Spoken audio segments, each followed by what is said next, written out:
नंतर काश्मीर पर्यटनाला मोठा फटका बसलेला आहे। 90% आरक्षण रद्द करण्यात आलेली आहेत। पहलगाम इथे झालेल्या दहशतवादी हल्ल्यानंतर जम्मू आणि काश्मीरमधील पर्यटन व्यवसायाला मोठा झटका बसलाय।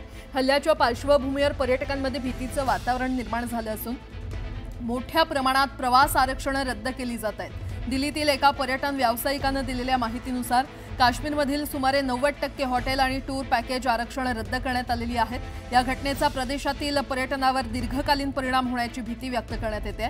तर स्थानिक व्यावसायिक आणि हॉटेल व्यावसायिक यांच्यावर याचा मोठा आर्थिक परिणाम होणार आहे। प्रशासनाने सुरक्षेची हमी देत परिस्थिती नियंत्रणात असल्याचं स्पष्ट केलं असलं तरी पर्यटकांमध्ये अजूनही चिंता कायम आहे। आणि या संदर्भात अधिक माहिती देत आहेत आमचे प्रतिनिधी प्रशांत लीला रामदास आपल्यासोबत जोडले गेलेले आहेत।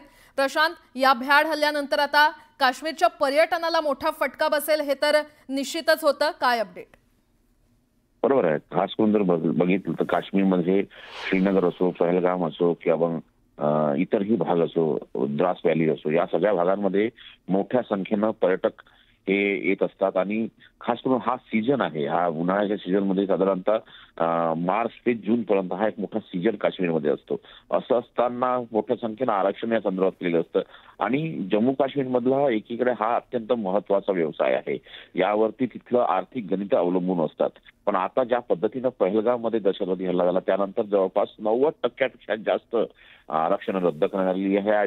आणि तिकिटांचे दर असो किंवा मग हॉटेलचे दर असो हे एकदम घसरले आहे। आणि त्यामुळे असं म्हणावं लागेल की जर तुम्हाला दिल्लीत परतायचं असेल तर दिल्ली किंवा मुंबई किंवा देशातील इतर शहरांमध्ये परतायचं असेल तर मोठ्या प्रमाणात पैसे खर्च करावे लागत आहे आणि अनेकांना तिकीट देखील मिळत नाही। आणि असं असताना एक काश्मीरचा संपूर्ण पर्यटनाच्या व्यवसायाला एक प्रकारे मोठा धक्का लागलेला आहे। 90% जास्त हे हॉटेलचं बुकिंग रद्द झालेलं आहे। अनेक ठिकाणची शिकारी रद्द झालेली आहेत, ट्रॅव्हल्स आणि टॅक्सीचे आरक्षण रद्द झाले। त्यामुळे एक मोठा धक्का, आर्थिक गणित हे आता काश्मीरचे बिघडलेले आहेत।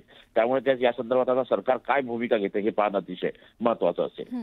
प्रशांत, धन्यवाद या सविस्तर माहितीसाठी।